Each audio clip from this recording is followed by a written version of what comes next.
खरी खरी न्यूज की खबर पर एक बार फिर से मोहर लग गई है और बीजेपी के हरियाणा प्रदेश अध्यक्ष ओम प्रकाश धनखड़ की छुट्टी हो गई है।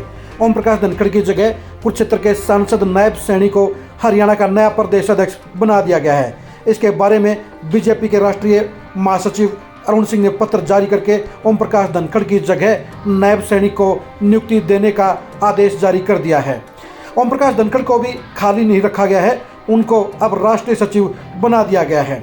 ओम प्रकाश धनखड़ के बारे में हमने 2 दिन पहले ही आपको बता दिया था कि उनकी चौधर चंद दिनों की मेहमान है और कभी भी उनकी छुट्टी हो सकती है। खरी खरी न्यूज़ की ये बात सही निकली और आज ओम प्रकाश धनखड़ की हरियाणा प्रदेश अध्यक्ष पद से विदाई हो गई है। ओम प्रकाश धनखड़ की छुट्टी होनी इसलिए तय थी क्योंकि ओम प्रकाश धनखड़ को लेकर बीजेपी हाईकमान संतुष्ट नहीं था, क्योंकि वो बीजेपी हाईकमान की कसौटी पर खरा नहीं उतर रहे थे। इसलिए बीजेपी हाईकमान ने उनको बदलने का फैसला ले लिया। हरियाणा को लेकर बीजेपी हाईकमान बेहद संजीदा है और 2024 के चुनाव में हरियाणा में सत्ता की हैट्रिक लगाने के लिए बीजेपी पूरी तैयारी से जुट गई है। जहां एक तरफ सीएम मनोहर खट्टर बड़ी बड़ी घोषणाएं करके अपनी सरकार के प्रति वोटरों और जनता की नाराज़गी को दूर करने की मुहिम छेड़े हुए हैं, वहीं ओम प्रकाश धनखड़ की कमी को दूर करने के लिए उनकी जगह अब नायब सैनी को जिम्मेदारी दे दी गई है। ओम प्रकाश धनखड़ को सुभाष बराड़ा के बाद इसलिए प्रदेश अध्यक्ष बनाया गया था ताकि वो जाट वोटरों को बीजेपी के साथ जोड़ने का काम कर सकें, उनको बीजेपी के साथ लामबंद कर सकें। लेकिन ओम प्रकाश धनखड़ इस बारे में अपनी उम्मीदों पर, अपनी जिम्मेदारी पर खरा नहीं उतरे। वो ना तो बीजेपी के संगठन को बड़ी मजबूती दे पाए और ना ही जाट वोटरों को बीजेपी के साथ जोड़ने का सबसे अहम काम अंजाम दे सके। यही वजह है कि बीजेपी हाईकमान को ओम प्रकाश धनखड़ को हटाने का फैसला लेने को मजबूर होना पड़ा। जहां तक नायब सैनी की बात है, नायब सैनी के लिए सबसे बड़ी चुनौती 2024 का चुनाव है। नायब सैनी की नियुक्ति इस बात की प्रतीक है कि पिछड़ा वर्ग वोटरों को अपने साथ जोड़ने के लिए, अपने साथ लामबंद करने के लिए बीजेपी हाईकमान पूरी तरह से गंभीर है और इसलिए नायब सैनी को प्रदेश अध्यक्ष बनाया गया है। नायब सैनी कुरुक्षेत्र के सांसद हैं, इसलिए अब ये देखने की बात है कि बीजेपी हाईकमान 2024 के लोकसभा चुनाव में नायब सैनी को क्या चुनावी दंगल में उतारने का फैसला लेगी या नहीं लेगी। हम आपको पहले ही बता चुके हैं कि नायब सैनी ना तो खुद ही कुरुक्षेत्र से दोबारा लोकसभा का चुनाव लड़ने के लिए इच्छुक हैं और ना ही पार्टी हाईकमान उन्हें दोबारा वहां से चुनावी दंगल में उतारना चाहती है।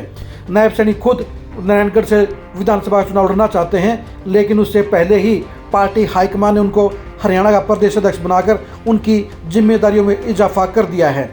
नायब सैनी के लिए हालात बड़े चैलेंजिंग रहेंगे क्योंकि 2024 के चुनाव में बीजेपी को सत्ता की हैट्रिक पर ले जाना उनके कंधों पर सबसे बड़ी जिम्मेदारी रहेगी और ये लक्ष्य हासिल करना उनके लिए आसान नहीं होगा, क्योंकि सरकार के प्रति 10 साल की नाराज़गी के बाद अब 2024 में सत्ता की हैट्रिक लगाने के लिए जहां सरकार को बेहतर परफॉर्मेंस करनी होगी, जहां मनोहर खट्टर को अपने प्रति जनता की नाराज़गी दूर करनी पड़ेगी, वहीं नायब सैनी को भी पार्टी के संगठन को मजबूती देकर उन्हें सरकार के साथ साझेदारी करके, गोलबंदी करके चुनाव लड़ना होगा और बीजेपी के छोटे वर्कर से लेकर बड़े नेताओं को एक लड़ी में पिरोकर चुनावी जंग लड़नी होगी। अभी तक नायब सैनी इस तरह की किसी बड़ी जिम्मेदारी पर नहीं लगे हैं। ऐसे में प्रदेश अध्यक्ष के तौर पर उनकी अग्नि परीक्षा होगी और ये अग्नि परीक्षा उनकी ज़िंदगी की सबसे बड़ी परीक्षा भी रहेगी। बीजेपी हाईकमान ने नायब सैनी को प्रदेश अध्यक्ष बनाकर यह साफ संकेत दे दिया है कि वो पिछड़ा वर्ग वोटरों के लेकर सबसे ज़्यादा गंभीर है और सबसे ज़्यादा उम्मीद भी पिछड़ा वर्ग से ही है। बीजेपी हाईकमान ने इसलिए हरियाणा सरकार को पिछड़ा वर्ग वोटरों को खुश करने के लिए कई तरह की योजनाएं बनाने के आदेश दिए थे। इसलिए नगर परिषद चुनाव और स्थानीय निकाय चुनाव के अंदर भी पिछड़ा वर्ग को स्पेशल आरक्षण भी देने का काम किया गया था। अब नायब सैनी को प्रदेश अध्यक्ष बनाकर बीजेपी हाईकमान ने यह बता दिया है कि हरियाणा में सबसे बड़े यानी लगभग 30% से ज़्यादा के पिछड़े वर्ग वोट बैंक को अपने साथ पक्के तौर पर जोड़ने के लिए ही नायब सैनी को प्रदेश अध्यक्ष बनाया गया है। अब जहां नायब सैनी का रुतबा बढ़ गया है, वहीं पर ओम प्रकाश धनखड़ के लिए अब आगे की सियासत के ऊपर सवालिया निशान लग गया है। प्रदेश अध्यक्ष हटाए जाने के बाद उनके लिए बादल विधानसभा सीट पर चुनाव जीतना आसान नहीं होगा। वो भूपेंद्र हुड्डा के गढ़ में पहले ही खराब हालात का सामना कर रहे थे और ऐसे में प्रदेश से हटने के बाद उनके लिए अपनी चौधर के बिना इस चुनावी जंग को लड़ना और जीतना आसान नहीं होगा। उनको अब राष्ट्रीय राजनीति में एक्टिव होना पड़ सकता है, यानी ये हो सकता है कि नायब सैनी और ओम प्रकाश धनखड़ दोनों ही 2024 की चुनावी दंगल में ना उतरें, क्योंकि जहां नायब सैनी के कंधों पर पूरे प्रदेश में पार्टी को मजबूत करने की जिम्मेदारी होगी, वहीं ओम प्रकाश धनखड़ को भी राष्ट्रीय सचिव बनाकर बीजेपी हाईकमान ने उनकी जिम्मेदारियों को नई दिशा में मोड़ने का काम कर दिया है।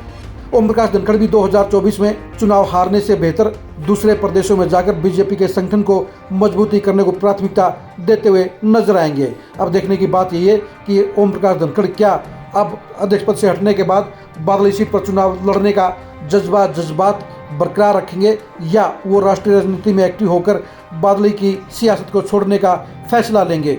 जहां तक दोनों ही नेताओं की अदला बदली है, वो इस बात के बड़े संकेत दे रही है कि बीजेपी हाईकमान को ये एहसास हो गया है कि हरियाणा के जाट वोटर अब बड़ी संख्या में बीजेपी के साथ लामबंद नहीं होंगे। उन्हें जोड़ना बीजेपी हाईकमान को नामुमकिन सा लग रहा है। इसलिए जाट नेता को अध्यक्ष पद से हटाकर पिछड़ा वर्ग के नायब सैनी को प्रदेश अध्यक्ष बना दिया गया है। नायब सैनी अब जहां पूरे प्रदेश में बीजेपी के संगठन को मजबूत करके 2024 की चुनावी जंग को लड़ने के लिए उसे तैयार करने का काम करेंगे, बीजेपी की फौज को मजबूत करने का काम करेंगे और पार्टी के छोटे सिपाहियों से लेकर तमाम सिपह सालारों को एक मंच पर लाकर 2024 की सत्ता की हैट्रिक हासिल करने के लिए पूरी जद्दोजहद के साथ, पूरी गति के साथ और पूरे करंट के साथ अपने काम को अंजाम देने के लिए जुटे हुए नजर आएंगे। इस सारे मामले के अंदर साफ तौर पर कहा जा सकता है कि ओम प्रकाश धनखड़ की चौधर चली गई है। बेशक उनको राष्ट्रीय सचिव बनाया गया है, लेकिन यह सभी लोग जानते हैं कि राष्ट्रीय सचिव का जो पद है वो सिर्फ एडजस्टमेंट का पद है। जो चौधर जो पावर प्रदेश अध्यक्ष के तौर पर ओम प्रकाश धनखड़ के पास थी, वो राष्ट्रीय सचिव के तौर के उनके पास नहीं रहेगी और उन्हें अब दूसरी धारा में, दूसरे माहौल में अपनी सियासत को आगे बढ़ाने का काम करना होगा।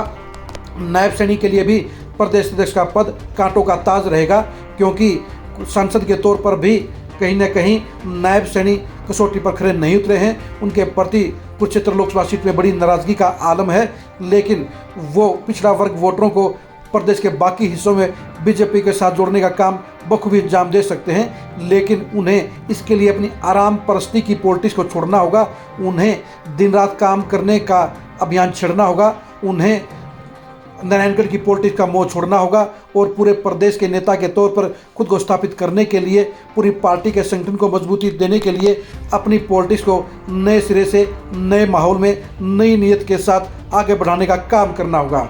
ओम प्रकाश धनखड़ की सियासत की चौधर अब खात्मे के कगार पर आ गई है।